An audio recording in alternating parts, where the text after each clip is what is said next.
there's no going back. So you can do what you wanna do. You already know. You can do what you wanna do. Hello artists, and welcome to day 22 of the 365-day journey, where we are going through as many art lessons as we can in 365 days. It's rather a cool, chilly Durban evening tonight here in South Africa. I hope it's warmer where you are. If you had a look at yesterday's video, we started with the fundamentals of art, with one of the 7 elements of art.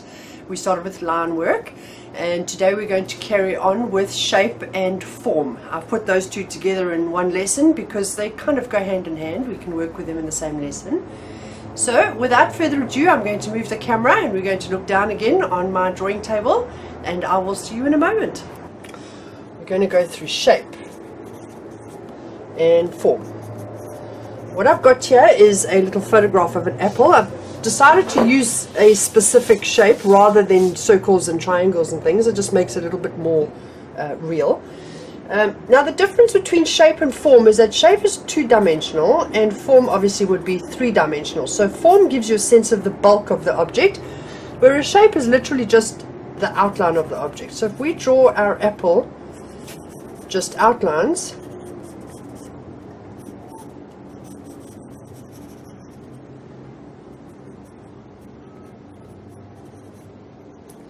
and not worrying about how the light is catching the apple and throwing the shadows that it might be throwing.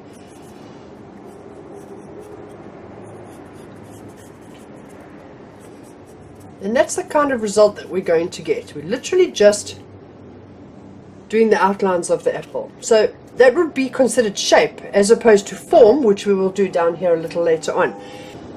What defines the shape of an object is the fact that it's only 2-dimensional. So we've got the height and the width of the object. We've shown those, but we've shown nothing else. It's just a close contour drawing, and the line quality comes into play here. We talked about line quality yesterday, whether we do a sketchy line or a solid line.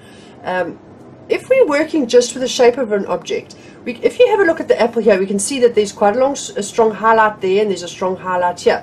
So we can, let me change my pencil, we can work with line quality to try to define these things a little bit more. Say yes, say yes. The answer is all I really need to understand. Okay, so we can do that type of thing with our line quality to do a nice drawing that gives a little bit more of a dimension to the object, although it's still 2-dimensional. We've used a variable line stroke here, putting a bit of pressure in the darker areas, like here where it's got a little bit of shadow in it, and on this side as well, and down the bottom. But we still haven't done anything about form. It is still just a 2-dimensional object. When we have a look at the objects that we're going to use to create our piece of artwork, the things that we're going to look for is how the shapes that we see in the objects that we're drawing. We see the world in shapes. Everything that we see is some representative shape, cylindrical, circular, triangular, whatever the case may be. So everything that we draw, we can break down into shapes. And a perfect example is what I've got here in front of me, if you can see that. I just printed this off the internet.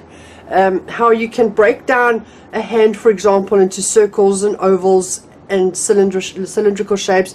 And then from there you define it further down into more defined forms until you get to the hand that you're trying to draw. Here we have a finger. It's just 3 cylindrical shapes. Now these cylindrical shapes have been drawn 3-dimensionally, but there's no form to them yet. They're still just shapes and positioned in various ways until eventually it describes a finger. Here in this hand we're starting to get a little bit more form involved by putting a little bit of shading on, but it's still shapes that we're talking about. So shape can be very descriptive in your artwork, but the difference between shape and form is that shape is literally just line work at this point. When we're drawing shapes though, one of the things that you have to take notice of is the difference between your positive and your negative shapes. If you, for example, this would be a positive, okay, because that's the actual object itself. Positive shapes are the shapes that are actually defining an object. Negative shapes are the shapes between objects. That there, for example, would be a negative shape. So when you're doing a composition, if we had a couple of apples in a little pile here, we would look for the shapes between the apples as well.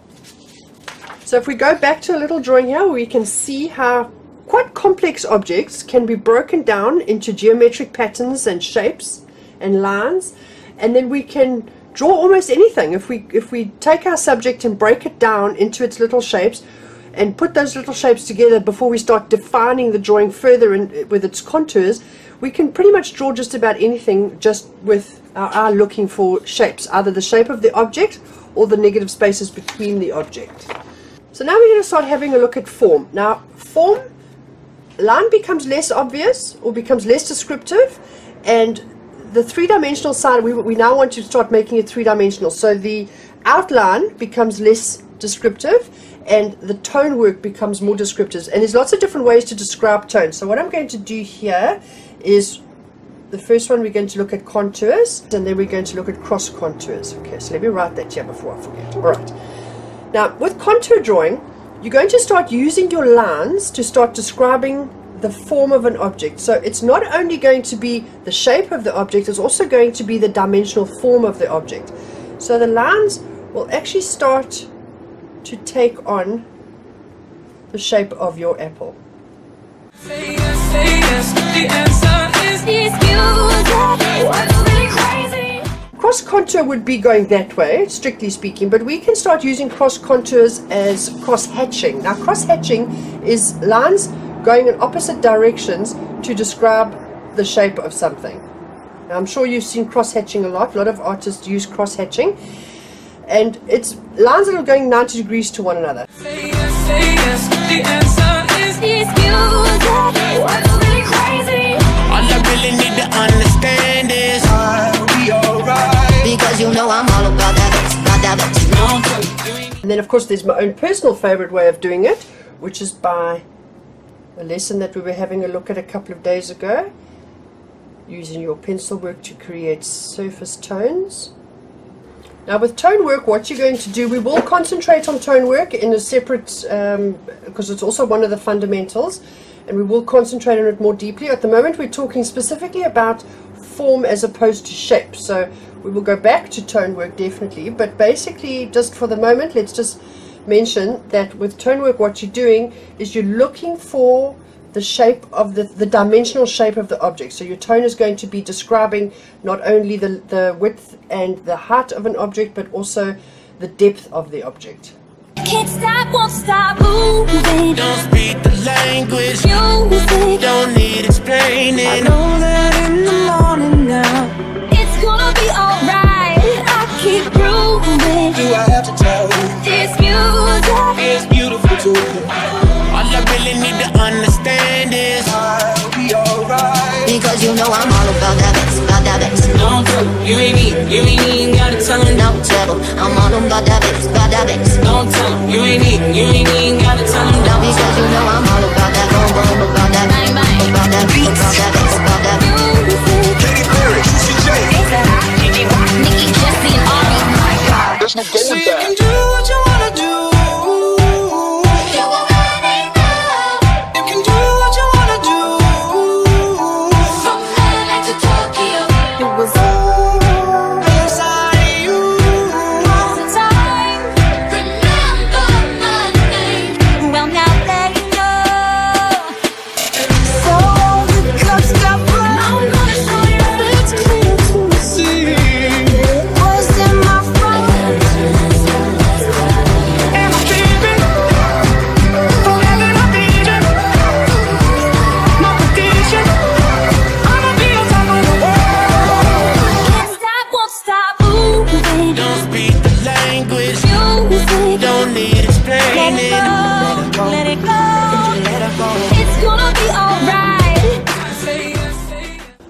Okay, so let's do a bit of a recap, folks.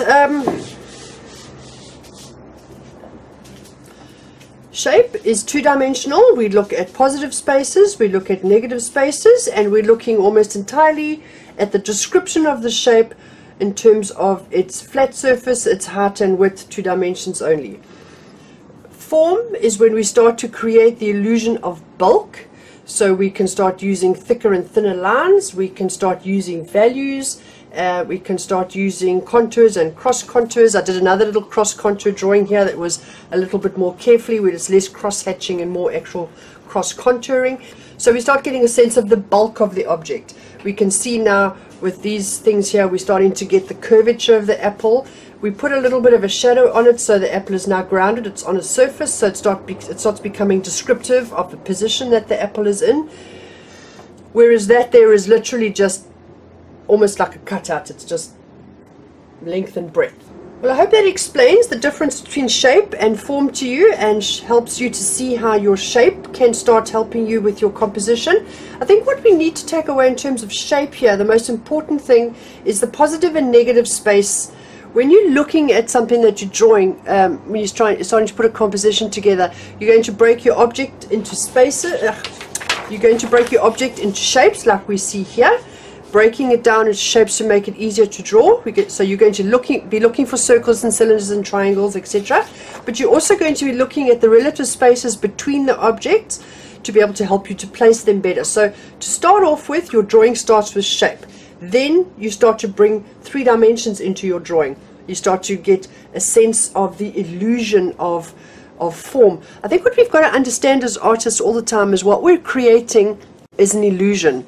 We're turning a 2-dimensional surface into a 3-dimensional illusion of space that starts to almost fool your brain into believing that this thing has more than 2 dimensionals, that there's actually a 3rd dimension to it. Well, that was day 22 of 365. We've learned a little bit more now about how to create forms and the difference between shape and form. I hope you learned something from it. I please ask you to share and subscribe, and share it with your friends and their friends of friends, and let's get this channel rolling. Thank you so much for joining me, and I will see you tomorrow with day 23. Bye. That's what you want to do.